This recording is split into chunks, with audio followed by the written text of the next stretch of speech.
These are three of the cartoon world's banned episodes. If you want to see just how dark a kids' show can get, watch all the way to the end. Let's start with Midlife Crustacean from SpongeBob. It begins with Mr. Krabs waking up one morning feeling different. There's a heaviness in his shell, a quiet dread that wasn't there before. The kind of dread that creeps in slowly, whispers in the corners, and makes the world feel colder than it used to. Even in Bikini Bottom, a place usually bursting with laughter, color, and nonsense, Mr. Krabs feels old.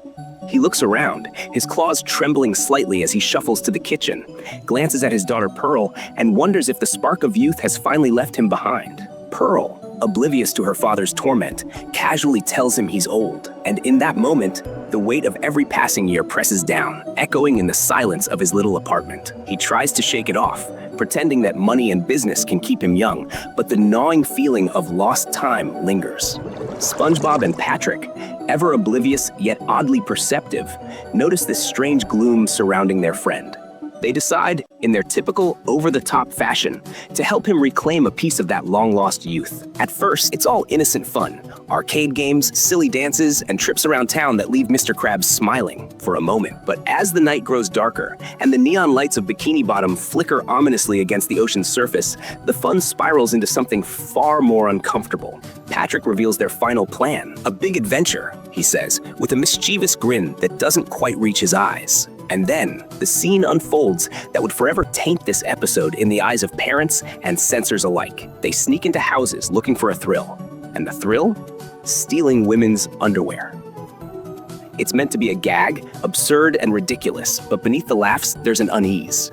The ocean is silent except for their footsteps, the scene framed as comical, yet the implication hangs in the air. In a cruel twist, they target Mr. Krabs' own mother's house. The humor becomes dark, bordering on disturbing. Mr. Krabs, realizing the insanity of their actions, is mortified, grounded even by his own mother. The trio slinks away, leaving the audience with laughter forced through discomfort. The episode plays with themes that are far beyond the cheerful, innocent tone of most SpongeBob stories. It hints at inappropriate behavior, invading privacy, and actions children should never emulate. Even if wrapped in absurdity, the shadow of the act lingers like a stain. Every laugh is countered by a subtle, creeping tension that something isn't quite right. The colors of Bikini Bottom, usually bright and lively, now feel like a stage for mischief that's just a little too real, a little too human. The night is long, filled with misadventures that leave viewers questioning where innocence ends and discomfort begins. Nickelodeon, upon reviewing the content, realized this scene had crossed a line. While children could watch SpongeBob laugh and flip Krabby Patties, the Panty Raid was different. It wasn't just silly slapstick, it was an act that could be mimicked, that conveyed a dangerous message. In 2018, the episode was quietly pulled from the network's rotation, vanishing from broadcast schedules. When it briefly appeared on streaming services years later, a technical error allowed it to slip through. But it was quickly removed again. Parents and watchdogs saw the humor as inappropriate, the moral undertone as too dark for the intended audience. And so, Midlife Crustacean became one of the few SpongeBob episodes marked by controversy, a reminder that even in a cartoon world of talking sponges and starfish, darkness can creep in, lurking beneath the surface, waiting to disturb the laughter. Next, we dive into Blue Cat Blues from Tom and Jerry, an episode unlike anything the series had shown before. The episode opens with Tom sitting alone on a railroad track. His head is down, his eyes are sad, and he looks defeated. Above him, Jerry stands on a bridge, quietly observing and narrating the story. Right away, you know something is very different about this cartoon. It's not a gag or a chase. It's a story about emotional pain. Jerry begins to tell how Tom got to this point. He recalls the beginning. Tom had fallen in love with a beautiful white female cat. At first, everything seemed perfect. She seemed to like him back. There was hope. But then Butch appeared, the wealthy, flashy cat who quickly captured her attention. From this point, Tom's attempts to win her over become increasingly desperate and increasingly funny, but also deeply sad. He buys her a single flower. Butch gives her a huge horseshoe garland. Tom presents a small bottle of perfume. Butch shows up with a tanker truck full of perfume. Tom buys a tiny diamond ring, a kind you can barely see. But Butch gifts a massive, sparkling diamond ring that makes Tom's tiny gift look laughable. Each attempt ends in failure. Tom loses not just the cat's affection, but also his pride and his money. His heartbreak is so visible that even Jerry, usually focused on his own fun, is moved by it. Tom's despair deepens. He turns to drinking milk in exaggerated, cartoonish desperation. He drinks so much that he almost sinks into a drain. The scene is surreal, dark, and even a little disturbing. But Jerry steps in to pull him out. Tom's pain doesn't end, though. Then comes the scene that truly defines this episode. Butch and the white cat drive by with a "just married" sign. Tom watches helplessly as the love of his life leaves him completely. It's the ultimate rejection, and it's humiliating. His sadness is so tangible, you can almost feel it. At the same time, Jerry is also heartbroken. His own girlfriend has married another mouse. He watches them drive by, mirroring Tom's pain. The two sit together on the railroad tracks, silent, broken, and defeated. The camera pulls back, and you hear the train whistle in the distance.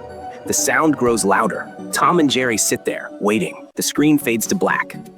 That moment is terrifying for a cartoon, because the sound of the train leaves your imagination to fill in the worst possible outcome. Some fans say it's a metaphor for Others argue it's just cartoon exaggeration, but there's no denying the darkness and finality of the scene.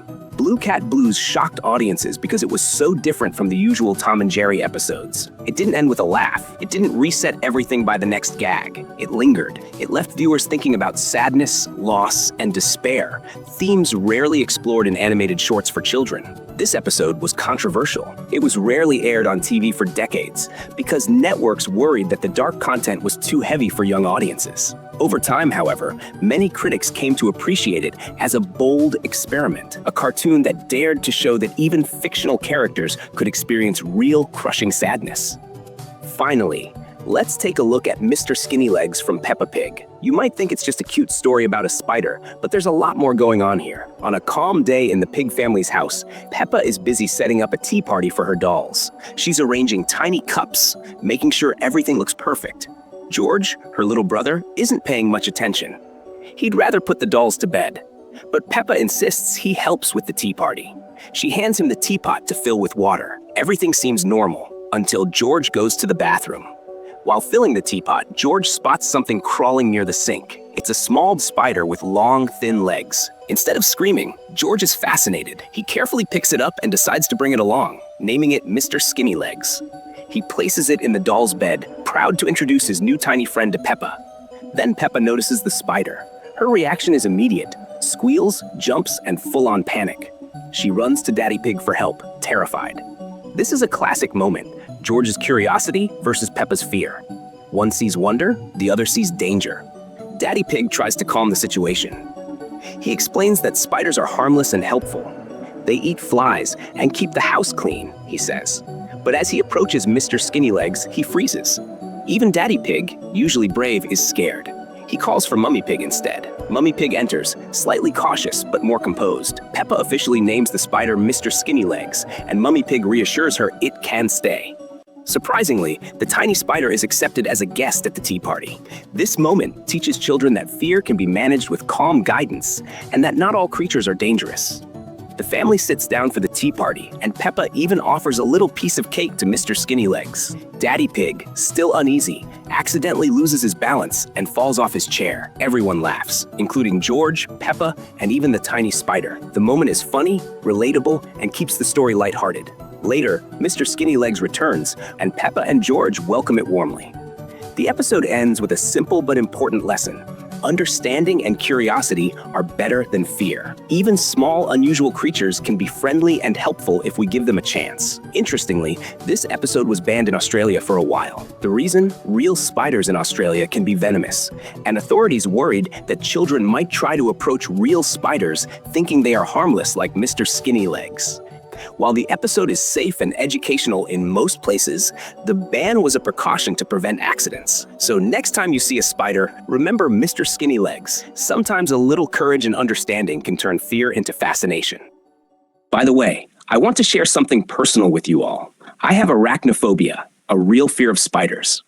While making this video, I couldn't use real spider photos because even searching for Australian spiders while editing nearly gave me a panic attack. If you're from Australia, I'm really sorry, but honestly, I don't think I could handle being there in real life. If you also have arachnophobia, comment below and let me know.